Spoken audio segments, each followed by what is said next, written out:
Hey guys, so this is a follow-up video. I made a video the other day about should I get an e-bike, and I got some comments like, oh, once you try them, you'll love them and everything like that. So I wanted to put that in more perspective, and I made another video, but I took it down. For those of you that got to see it, it's down now.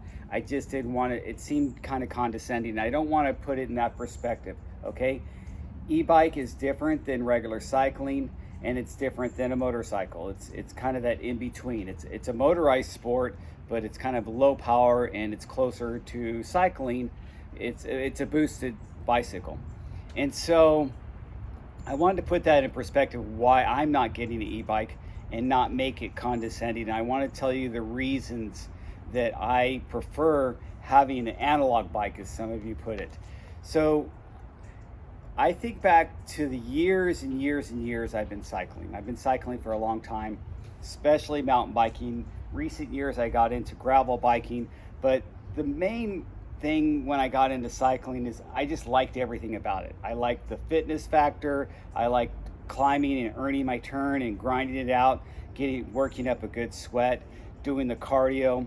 I also like the little nuances with different tires and different handlebar widths and different saddles and different setups and everything like that. So I kind of landed on a few things that if you guys have noticed my custom builds, is all my bikes are built similar, with similar brands of parts and similar styles of parts and stuff like that, because that's what I've kind of discerned and got into procuring what I really liked about mountain biking and making those bikes mine and that whole customized thing.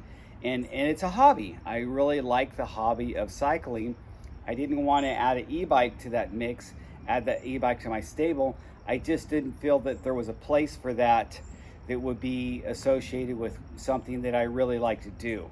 If I'm going to get something motorized, I have a motorcycle actually in the Philippines, so I would probably just go straight to a motorcycle and go there. I don't really have the need for the in-between here, but there is an application for that in-between, and I understand it. If you like e-bikes, you do it, and it works for you.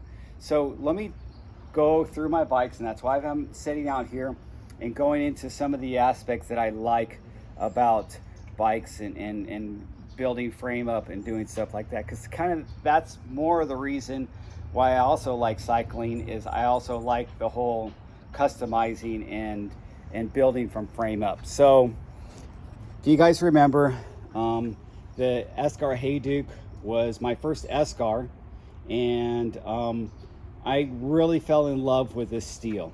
This steel had a unique feel. It's quad butted chromoly steel, but the way they drew out the chain stay and the seat stays and everything like that, it gave it a real supple, compliant feeling. And then you could turn this bike into 2 or 3 bikes. You can either do a 275 plus bike, you could do a 29er bike, you could do a mullet bike, you could just do a regular 275 bike. So I have 2 sets of wheels for this, and then that turns into actually 3 types of bikes, because I could mold it for the 3rd type of bike. And I like it, and I really fell in love with the steel. And then I decided to build up this. Now I already had my other single speed with this 7 that was all custom designed and designed around the type of ride I wanted. It's a little bit longer stay, but I wanted something a little bit more stable, but it has that extra supple feel. I could probably tuck that into maybe a 435 at the shortest, but it's not a real short stay like the Escar Hayduke. And the head tube angle is crazy steep. It's a little crazy slack. It's a little steeper, but then I'm not compressing down with a fork, so it's a static head tube angle as compared to a suspension bike. Then I ended up getting this this is my 2nd Thai gravel bike. The first one just didn't fit me right, and I thought, well, if there's anything that needs to be custom fit towards your body, is something that you're spending all day doing 100 miles on. So I ended up getting this, and I like the guys at 7. And that's another thing too, with my analog bikes, I kind of get to know the owners of these companies. I also gravitate towards certain brands. I really respect Race Face. I've been running Race Face cranks for such a long time. This Race Face crank I actually got directly from the product director person at Race Face years ago when they first started making the full carbon cranks. And that crank set has been going strong on 3 different bikes.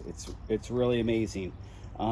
This one was a warranty with the newer Race Face Next SL that they had. The G4 version of it was, I don't know, it just didn't work out right for me, and then I ended up exchanging it for that 6C, and that thing is bomb proof, and this bike takes a lot of abuse. So I like the Fox forks. I've always liked Fox forks. I like Shimano brakes. Even the older Shimano brakes, they were a little bit grabby, but I got used to them. I liked them better than other brands. I've used Hope brakes and Formula brakes and Hayes brakes, but I landed on the Shimano brakes, and I like the Shimano brakes. But that's a thing. I'm into the different parts. The carbon bars, I wanted to get nice carbon bars, and I like a specific length of stem. I've landed on 50 millimeter stems. Envy always makes great stuff. These were the Envy bars and the Envy aluminum stem. I didn't see a need to go with the Envy carbon, but I got the Envy carbon stem on this one, and I went full on Envy with this bike. And except for the wheels I read and researched and found out about this single layer of carbon rims that they were doing, and these things are really compliant. Matter of fact, these rims are softer than many of my aluminum rims. They just feel softer. I've liked the wider rims. I've done 35 rims for many years, so I like my bikes built up with wider rims. On my S-Cars, they have 35 millimeter rims. I even have, well, these are the plus, so those are 40, 45, but I even have 40 millimeter front rims for my single speeds. So, all right, sometimes I'll even throw them on the Hayduke. But anyway, I like the different nuances and the different custom aspect and the feel of steel, the feel of tie, the stiffness of carbon if I'm going to go carbon, those type of things that I can feel out and enjoy with building up bikes and customizing to my needs. I think that goes into the overall bigger picture. It's why I won't get an e-bike, just because I don't want to lose all that. And I got into the sport and stayed in the sport because of these, these type of experiences that I've had with trying out different parts and using these parts and building up different bike builds and stuff like that. That kind of all goes into the picture of why I'm not going to get an e-bike. So, and then again, it's pushing me to stay fit all the time, because I know if I don't ride my single speed for a few months, it's going to really kill. So if I don't ride any bikes for a week, it's going to kill for my next, that next bike ride is going to just be, really tough to feel that stamina again. So I continually have to ride, and it makes me keep that good habit and keep that consistency. So that's another thing too. It's kind of holding me to the flame, right? And I think you need to keep that flame, keep that passion about your health and fitness, and regular bikes do that for me. Some people say e-bikes do that for them. That's great. Do your e-bike. But personally, why I'm not getting an e-bike is what I just explained to you. I like bikes, and I like just regular analog bikes, and I like all the aspects of it. And I like all the cool parts. I like tracking my fitness. This one even has one more thing. Well, I'll talk to you about it in the next video, because this video is getting too long. Thanks for watching, guys.